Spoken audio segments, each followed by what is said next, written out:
બેઠા બેઠે ખીરને હલાવો. ચમચી છે ને ત્યાં પાછળ હાથમાં લઈ લો અને તમારે બેઠે બેઠે હલાવો. ઓમ પાયઃ પ્રદેયામ પાયઃ ઉષધિષુ પાયો નિરંતર ક્ષેપાયો દા વૈશ્વતિ પ્રવિશહં તુમયમ. બસ હવે મૂકી દેજો. બોલીએ યજ્ઞરાજ માતની જય, મહાકાળી માતની જય, सब संतन की जय, जय। सब देवन की जय. हरि ओम नमः પાર્વતી પદે હર હર મહાદેવ. હવે જે માતાઓ બહેનોને આહુતિ આપવાની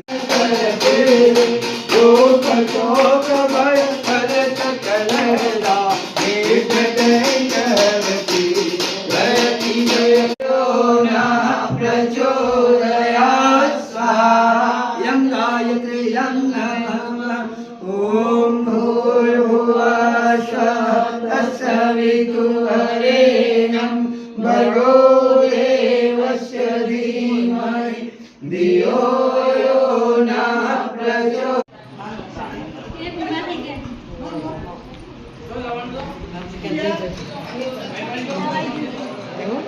છોરો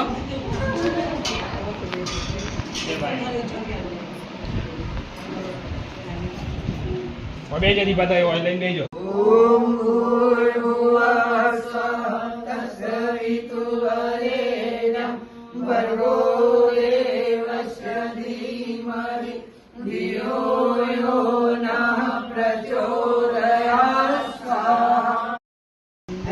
ભલે જ્યાં સુધી વાલિયા દરેકના જીવનમાં એકવાર વાલીઓ આવે, જ્યાં સુધી વાલિયા હતા ત્યાં સુધી ભલે વાલિયા રહ્યા, પણ કોઈ સદગુરુ જીવનમાં આવે અને એ ગુરુ એમ કે બેટા આ ખોટો રસ્તો છે, આ સાચો રસ્તો છે, હવે એક કામ કરો, આમને બંનેને આપણે ચોખાને પુષ્પ આપવું. હે? વિષ્ણુ સંકલ્પ ધારણમ. આજે આપણે સંકલ્પ કરવા જઈએ છીએ. બેનને વિનંતી કરવાની. હા, ચલો કરો. ओम सतिना इंद्रो रजस्रवाः सतिना भूया विश्ववेदाः सतिनस्तारक्षो अरिष्टदेवी सतिनो बृहस्पति दधातु. ओम त्र्यंबकं यजामहे सुगन्धिं पुष्टिवर्धनं उर्वारुकं कलेवरेण भुवहिं वायु गगनं भुविवीर्येण व्यास वंदना. આજના વ્યાસ ભગવાન કોણ છે? તમારા કુળદેવી કોણ? લીંબજ માતા. હા, તો આજના વ્યાસ ભગવાન લીંબજ માતા પોતે તમને યજ્ઞ કરાવે છે. તમારે ભાવ સુધા